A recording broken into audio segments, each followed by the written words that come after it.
Coming up, the bird family visits Madeira.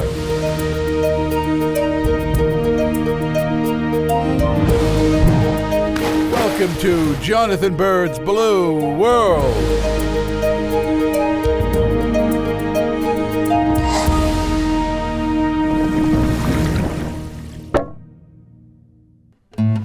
The Portuguese archipelago of Madeira is a bit of a paradise, combining the old world charm of Europe with a semi-tropical climate. Well, let's just say it's a beautiful place. Although Madeira is part of Portugal, it's located less than 400 miles off the coast of Africa in the eastern Atlantic Ocean. I brought the whole family on this Blue World adventure, and we don't travel light with all that scuba gear. Elise and Liam are getting good at moving all the stuff. We begin our stay with a little sightseeing. We stop at overlooks and make our way into the capital of Funchal. We check out the local architecture.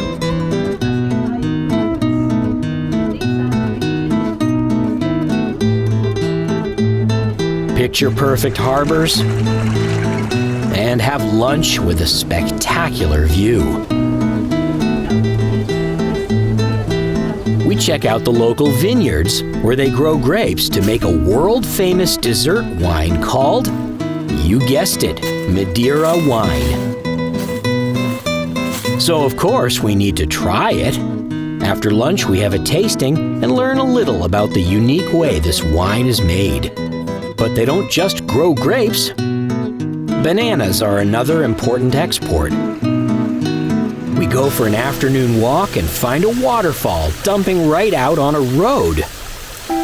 It's not just a place for the locals to cool off. This is a Madeiran car wash.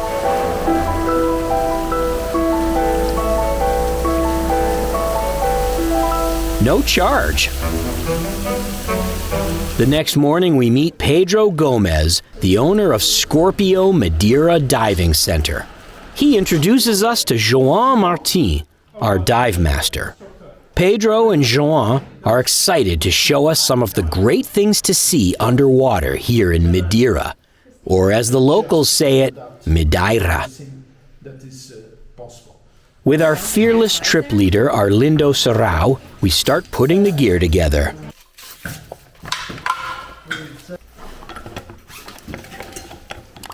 Then we get a dive briefing from João. Okay, all right. Some corals here, the black corals. Our trip leader Arlindo runs Portugal Dive, a company that specializes in organizing dive trips in Portugal. If you have a problem, this is the sign for problem. But let us know. He put together our whole itinerary. Soon it's time to bring our cameras down to the boat.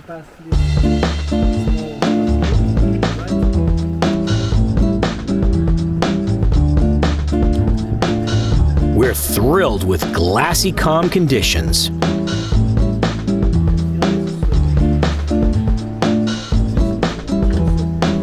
So the other day, Dad was telling me about how when an octopus is attached to your finger, it's one of the weirdest sensations you can ever experience. So today, I'm hoping we can go find an octopus so I can experience that. Let's go for a dive. Yeah. Yes.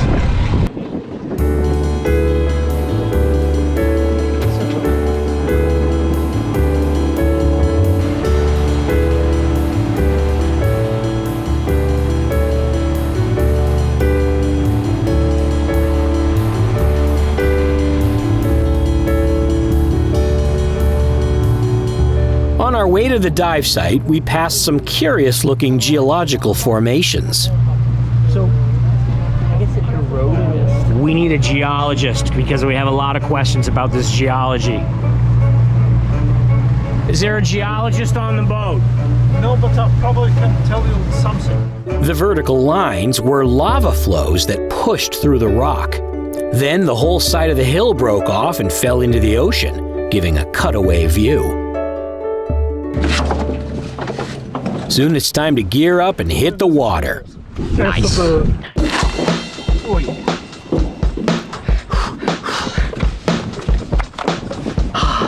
That was smooth. Oh, I know.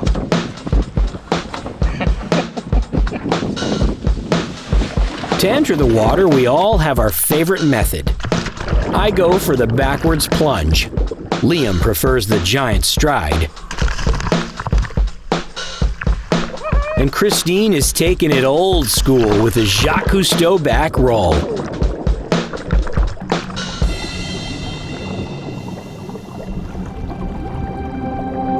Underwater, we find some awesome crystal clear visibility. Oh, and look, we found that hillside that fell off the cliff, revealing the lava veins. Sinking down into the blue, I'm surprised there isn't more coral. But that's because the water gets cooler in the winter, a little too cool for coral. I find a few colonial zoanthids. They look like coral and are quite similar.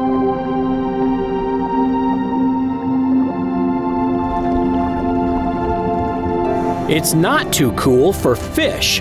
There's a big school of snapper mixed together with a bunch of Selema porgy, also known as the dream fish, because it can sometimes cause ichthyoalliinotoxism when eaten.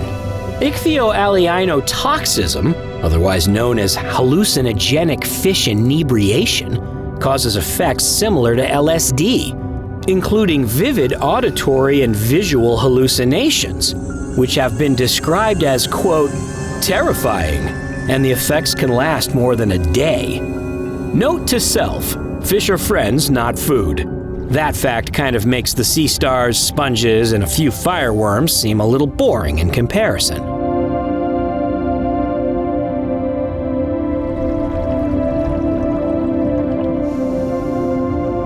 But this beautiful anemone is kind of trippy.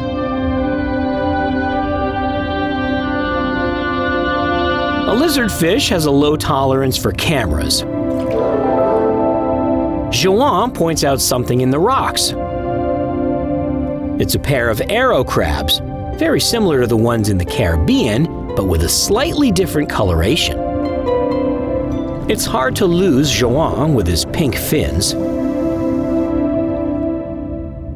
We follow as he tries to hypnotize a sea bream.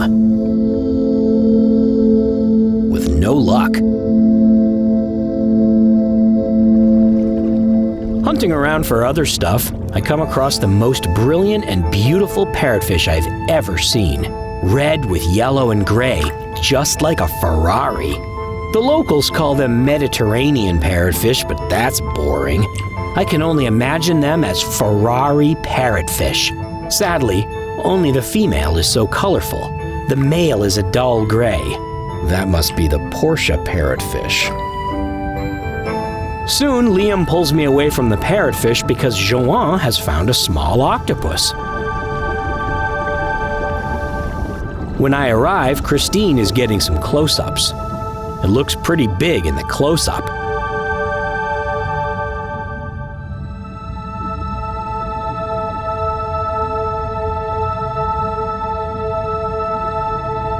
Liam is determined to feel what it's like when an octopus grabs his hand, so he offers up a hand in friendship.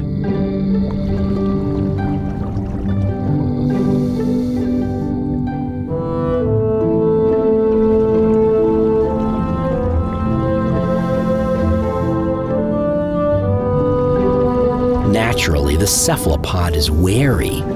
This could be a trap. But we're patient.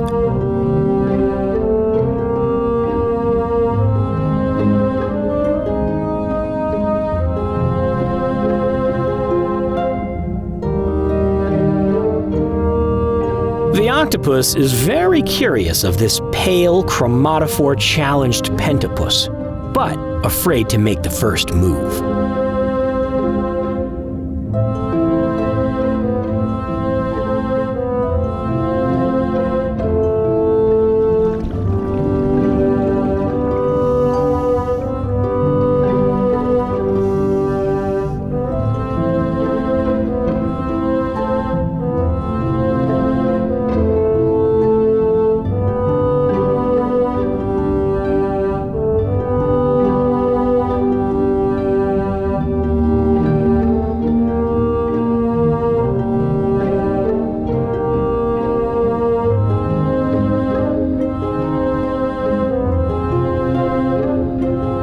Eventually, it musters the courage to make a move, and with the suction cups firmly stuck, the little octopus attempts to pull Liam into his lair. You know, just like Dad said, it's actually really hard to describe what it feels like when an octopus grabs your finger. But if I did have to put it into words, I would say that it feels like a million little suction cups grabbing your finger and pulling at it with surprising strength.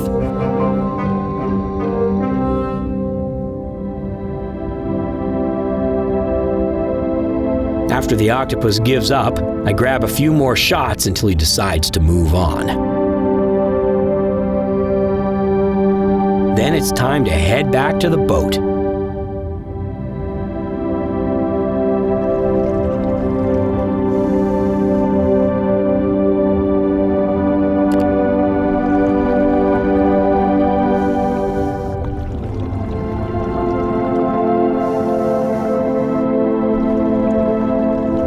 We do a safety stop on the anchor line for a couple of minutes and then head to the surface.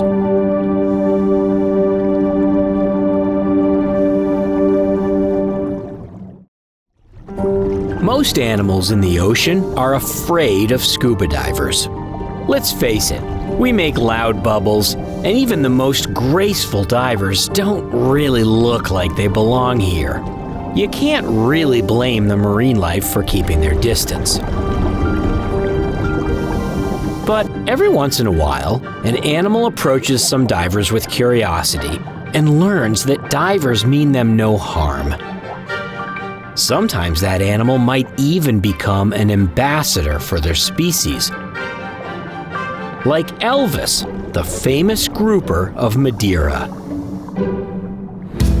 We begin our day with a drive to the dive shop. Our dive master, João Martins, picked us up for a short sightseeing tour on the way.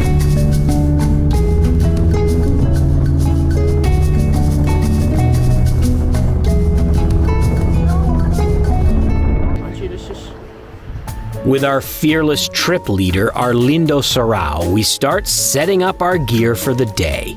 I've heard so much about Elvis, I can't wait to meet him. And I worry about finding one single friendly fish in the entire ocean.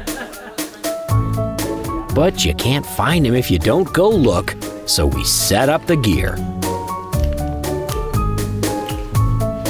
Today, Liam, Christine, and I are diving, while Elise is going to be our above-water camera woman.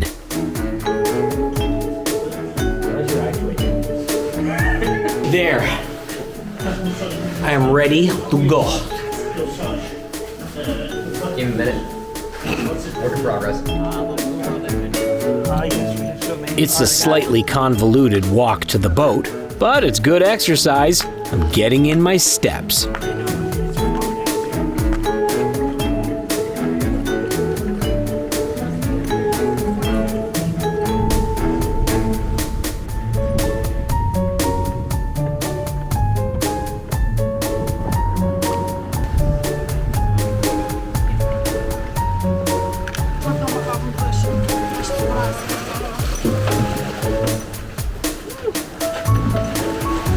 Christine has the cameras, and we're on our way. With Pedro driving, we set out to the secret dive site where Elvis hangs out. It's actually a site in the Garajão Nature Preserve, which is 6 square miles of totally protected ocean where no fishing is allowed, and the fish live without threat from people. This is a famous dive site where they have big, friendly grouper. We get a quick dive briefing from Pedro, then it's time to suit up.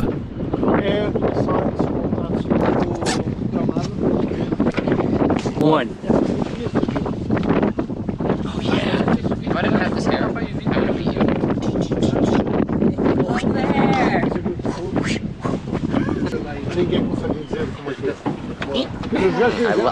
I love this feeling. Ow. Ow. Trying. Ow. Ow. Hey, you're the one who has big hair. Thanks. Hey, can you hear me? Thank you. So graceful.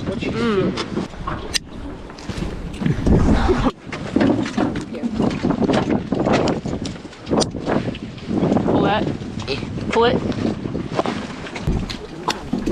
Fun editing. Alright, everyone's ready? Just about. Mask on straight. Let's go. My head on straight. It's rolling. What?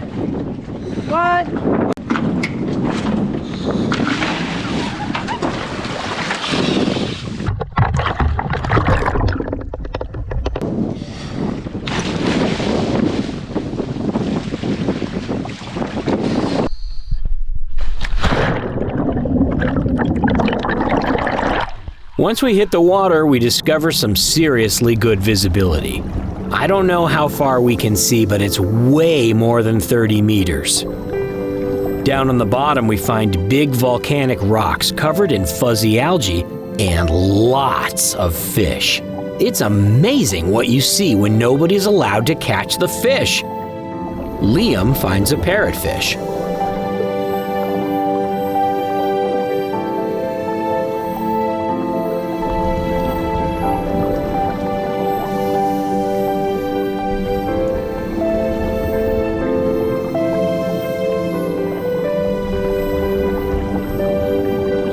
Passing through a big school of sea bream, Pedro is making a beeline for the sand. And soon I see why.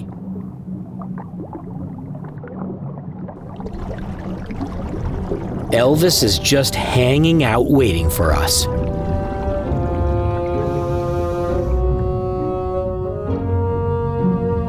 I slowly approach for a shot, but Elvis doesn't back up. It's so odd for a fish to tolerate divers and bright video lights at such close range. Probably the most cooperative fish of my career.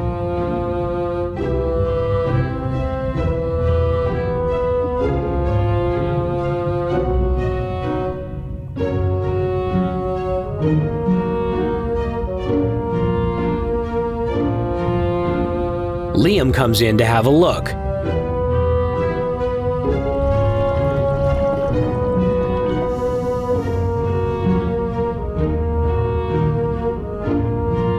But I guess he's kind of boring because Elvis comes back to me.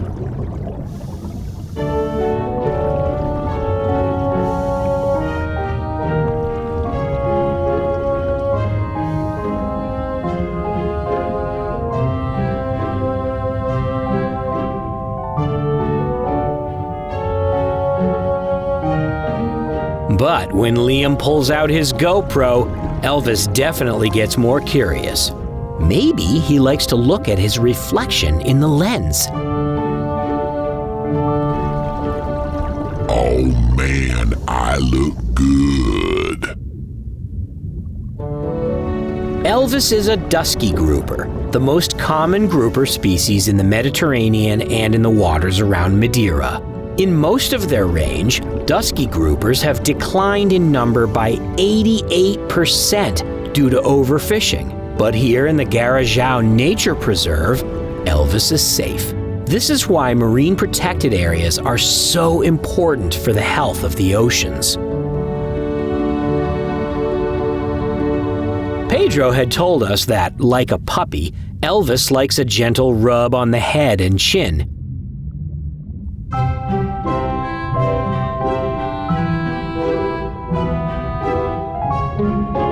He may like the feeling of our warm-blooded hands on his cold skin.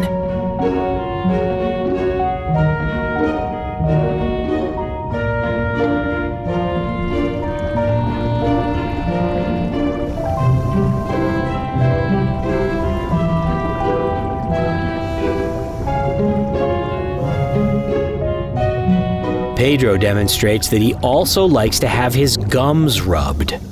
I'm not sure who was the first person to try that, because those teeth are sharp.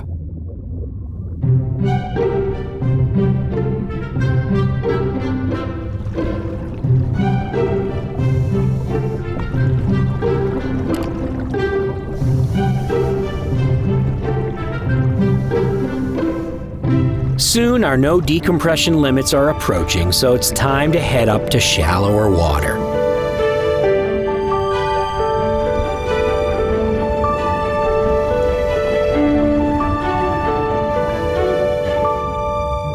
Elvis doesn't want us to leave, so he follows us up for a while.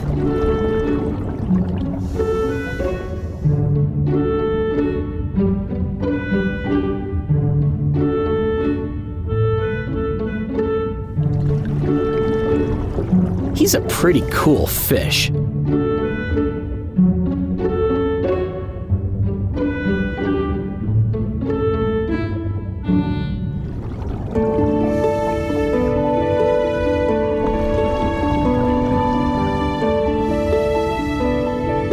Up in the shallows, we need to off-gas a little, so we take some time to film the Ferrari parrotfish.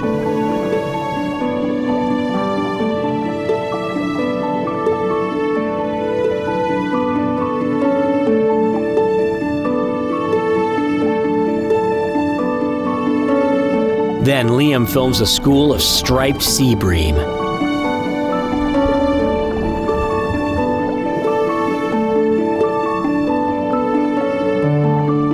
Finally, we head up the mooring line for our 10-foot safety stop. That was amazing. I pet a grouper. Did you? I did. Very nice. Well, we met Elvis the grouper, and Elvis seems to like divers. So that was pretty cool. After our dives, we take the boat on a scenic tour around Madeira. I fly the drone over the lighthouse at the far eastern end of the island. What a view!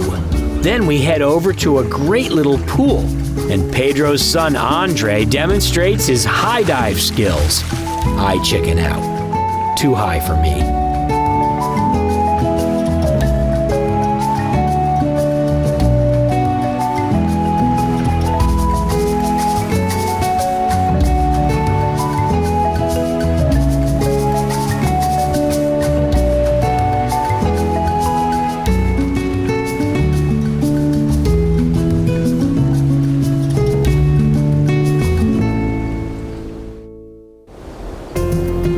Christine, Elise, Liam, and I are taking a ferry ride north to Porto Santo, the northernmost island of the archipelago of Madeira. It's a warm, dry island famous for one of the best beaches in Europe and surrounded by crystal clear tropical water. In 2016, a João Coutinho-class corvette of the Portuguese Navy was sunk here as an artificial reef. The word corvette actually goes back to the 1600s and refers to small, fast sailing ships armed with guns to be highly maneuverable warships. In the modern era, dozens of countries operate corvette-class ships with the same general principle. Small, fast, maneuverable warships for situations where speed and stealth are more important than overall firepower.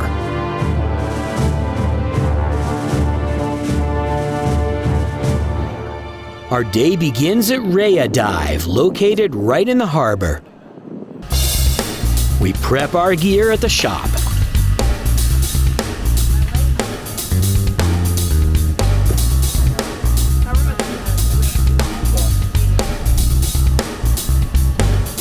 Next, Miguel Matos gives us a dive briefing where he explains the high points of the wreck. So, about Corvette, it was a Navy ship built in the 60s.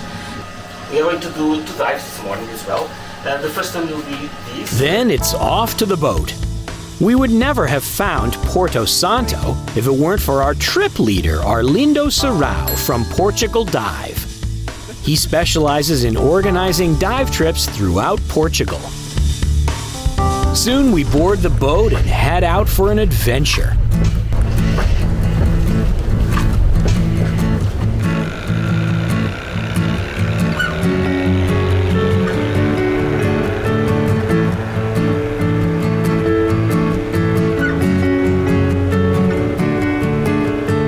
The dive site is only 5 minutes outside the harbor, so it's a short ride.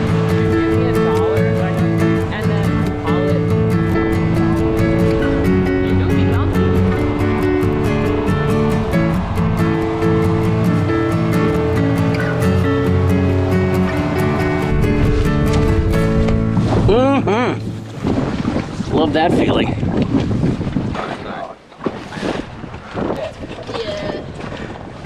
One, two, three, go! Liam and I hit the water first, then Christine and Elise follow.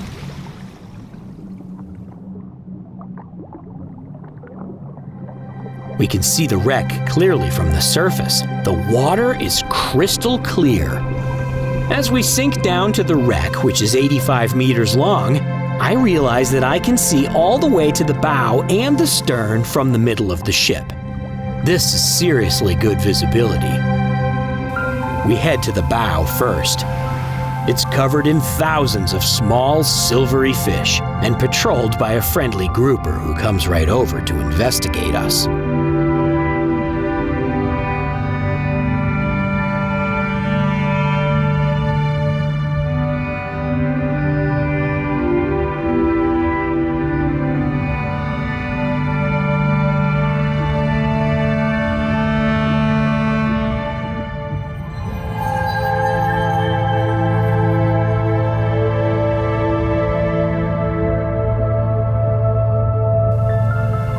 Several jacks are chasing the fish around, so the wreck offers them protection.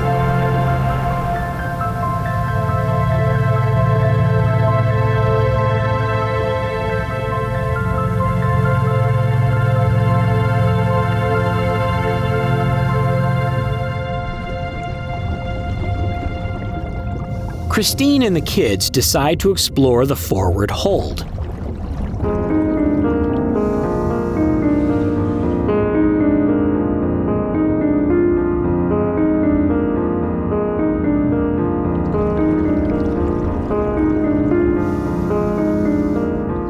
They emerge into a magical world of marine life, unafraid of their presence.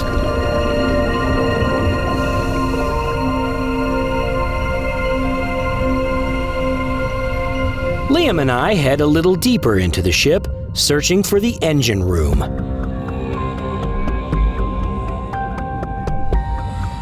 We swim through room after room, not exactly sure where we are or what we're seeing. However, in every room, we can see a way out. This ship was specially prepared for divers before it was sunk. Holes were cut through the hull at regular intervals, so there's always a nearby exit.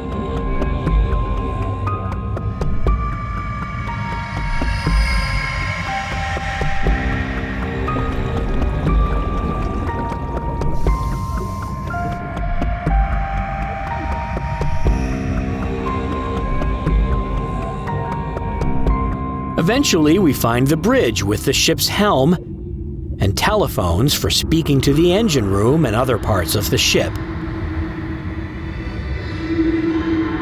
Liam's trying to find out how to get to the engine room. But he's a bird, he doesn't speak fish. We exit through the sunroof. Every Corvette has a sunroof.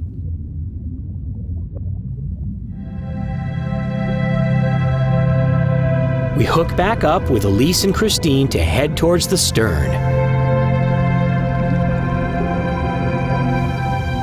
Wreck dives are always fun, but with this many fish, it feels more like a reef dive. This is exactly what artificial reefs are supposed to do, provide habitat for fish. Speaking of fish, as we approach the stern, we swim into a massive school of barracuda, swirling around the wreck.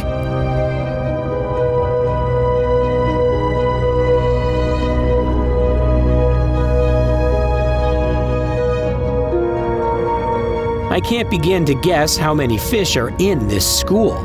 It's a swirling vortex of thousands, and it makes me wonder, what do they all eat?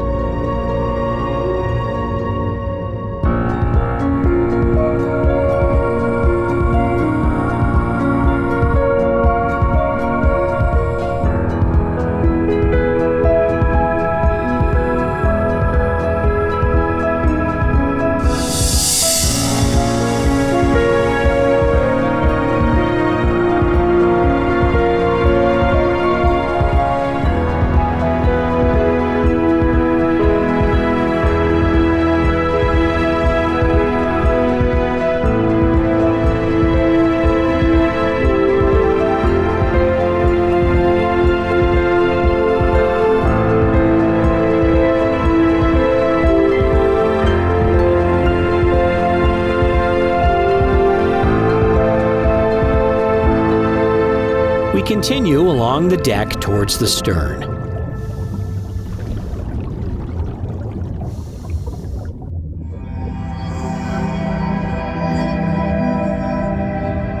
We come across the artillery gun, frozen in time and aimed at the surface.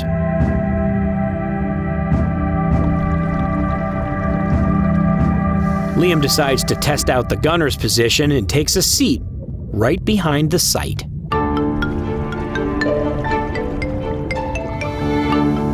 Elise hops in on the other side.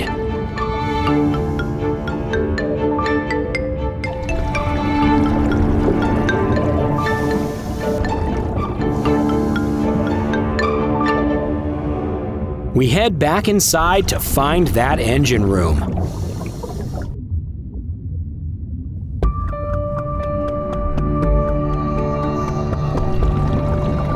Swimming below the smokestack, we know we're getting close.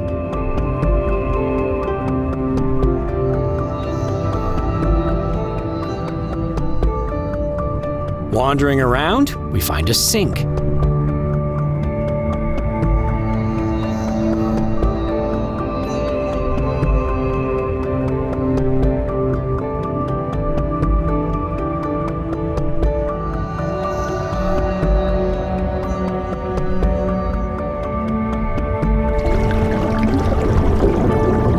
Engine room here. We find what looks like the mess hall.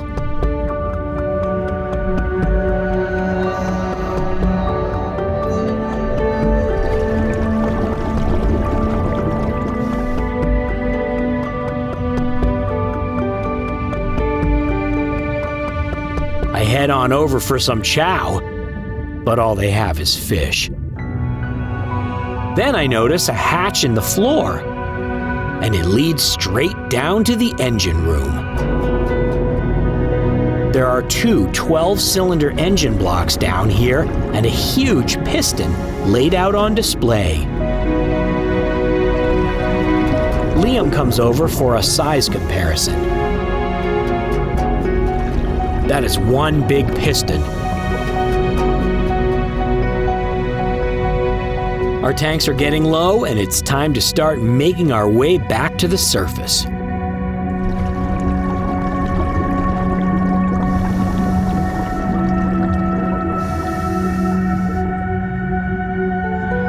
On the way up, we investigate the mast, overgrown with marine life.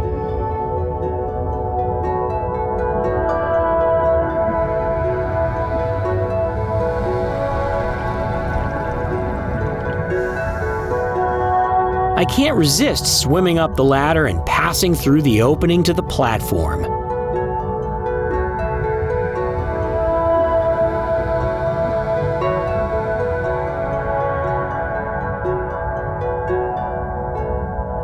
But then we must reluctantly head back up the mooring line. Elise and Liam pass a little time during their safety stop with a casual game of rock, paper, scissors.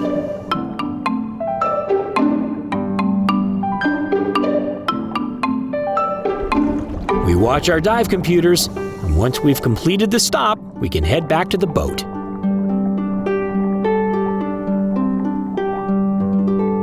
All I can say is, wow. There were so many fish. I just love that wreck. That wreck is so beautiful. You're sitting there and you just see like 1,000 barracuda, and it's just like, I feel so small in comparison, you know? The next day, we head back to the shop for another exciting day of diving. Nelson gives us a short briefing on today's dive sites. This will include a popular wreck known as the Madeirense. For almost 50 years, the Madeirense cargo ship made runs between Lisbon, Madeira, and Porto Santo, carrying everything from food to vehicles. In 1998, she made her last trip and was sunk as an artificial reef in 2000. The wreck is now broken into two pieces, with the bow and the stern laying right next to each other. Next, we start assembling our gear.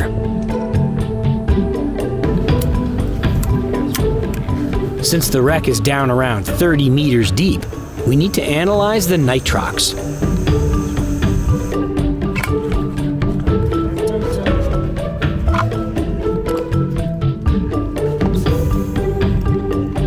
Next, we load all the gear onto a trailer.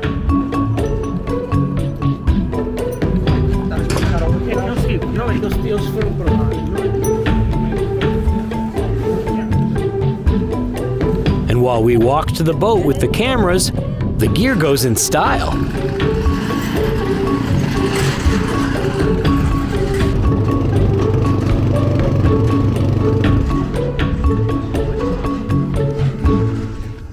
To our surprise, the boat is particularly spacious. I can get used to this.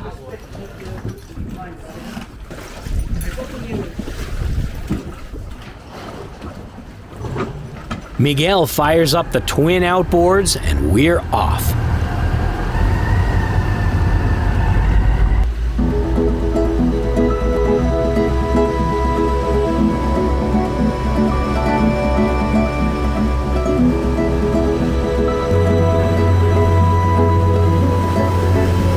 Our first dive site is only 5 minutes outside the harbor. We tie off to the mooring line, and it's time for a dive briefing. Finally, it's time to dive. That was very bad.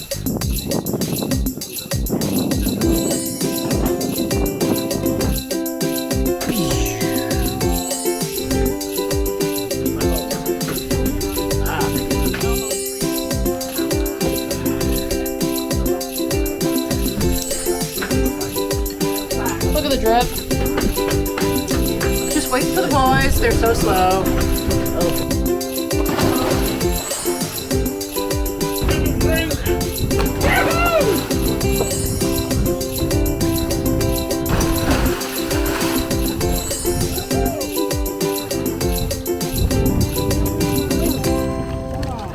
We sink down into the crystal clear water and immediately see the ship. After more than 20 years underwater, the deck plates have holes in them where rust has taken over. An incredible school of two-banded sea bream is hanging around the portside lifeboat davit.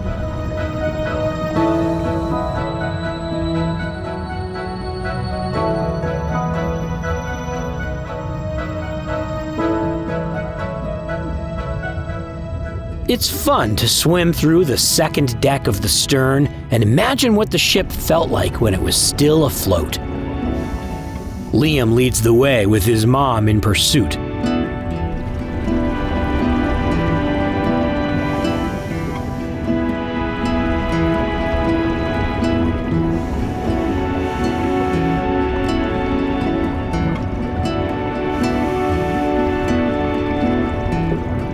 Then we turn and cruise down the portside walkway.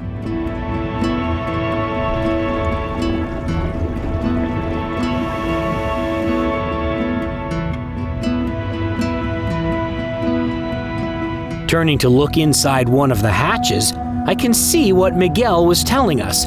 The wreck is starting to collapse, so going inside is dangerous. We decide to stay outside the wreck. We investigate a furious frenzy of fish activity. A mixed group of wrasses are raiding the nest of another fish and eating its eggs.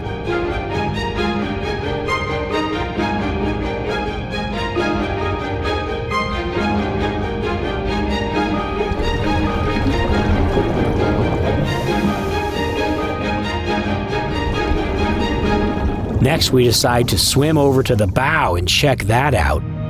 The visibility is so good that the bow doesn't look that big.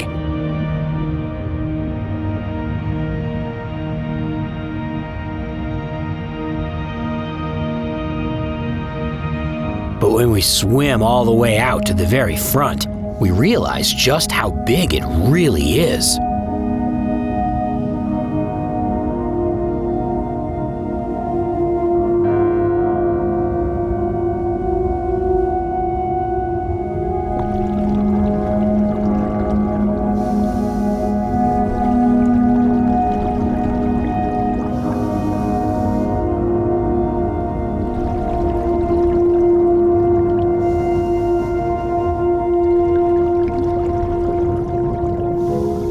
Christine drops down to check out a porthole.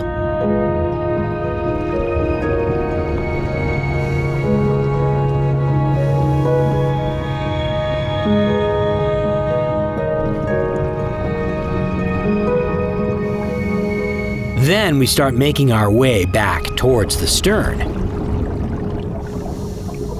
We find a Madeira scorpionfish, which is actually found all over the eastern tropical Atlantic and the Mediterranean Sea. Like all scorpionfish, it has venomous dorsal spines, but it has no interest in stinging anyone. Nearby, the wrasses are harassing yet another fish's egg nest.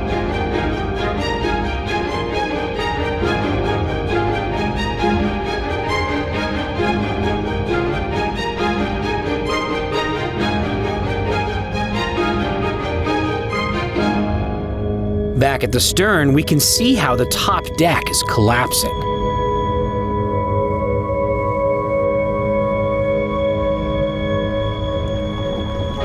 We swim along the starboard walkway and then back into the stern deck area.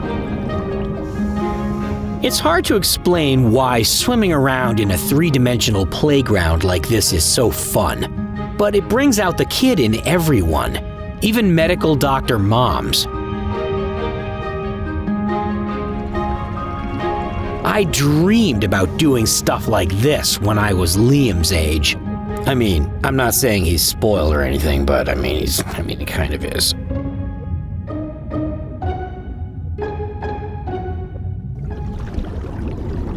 As we are nearly 100 feet down, we soon have to depart the wreck and head back towards the boat.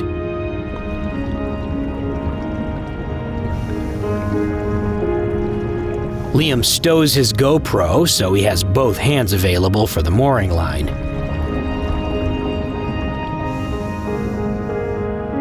We rise slowly and safely.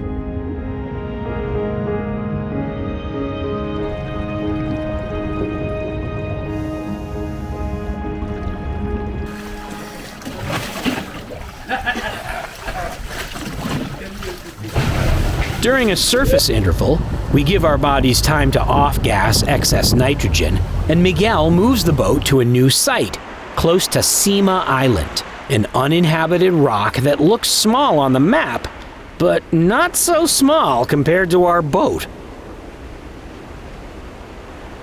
We're diving a site called Cabezo de Pollo, right near the island. Yahoo! I think it's crooked. Clasp. Very good.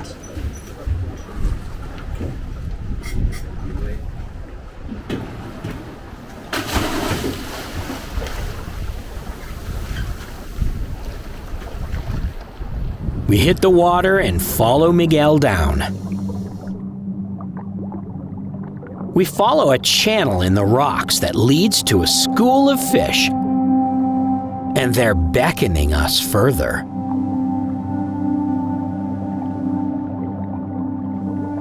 Out on the rubbly seafloor, I see tufts of algae.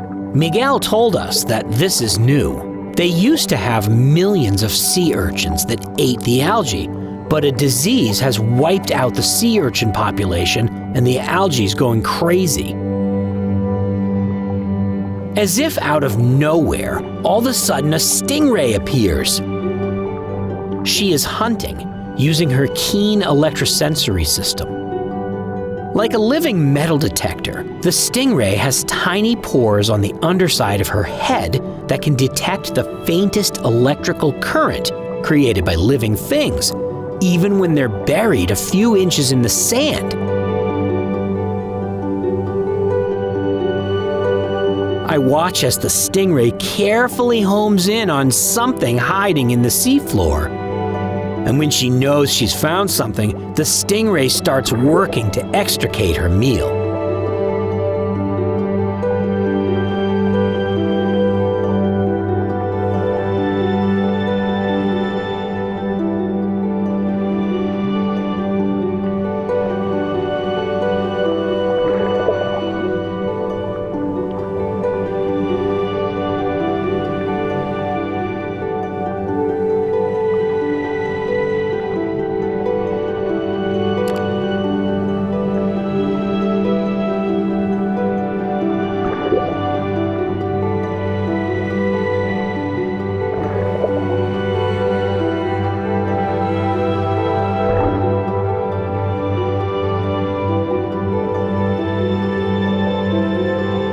looks like she got something.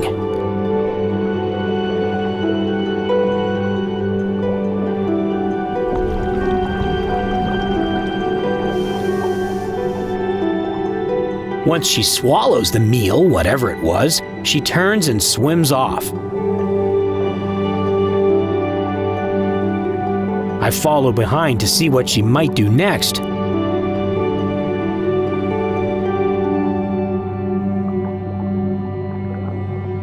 All of a sudden, she turns and makes a beeline right to Christine. It's possible that she got a strong electrical signal from Christine's camera and went right over to investigate. Then she swims away. We leisurely make our way back to the boat. That awesome stingray encounter made our dive. Madeira is an amazing off-the-beaten-path destination. It combines the old-world charm of Europe with tropical diving and fantastic beaches. It has something for everyone with shipwrecks, geology, and abundant marine life. Not to mention great food and free car washes. Madeira truly is Portugal's gem in the blue world.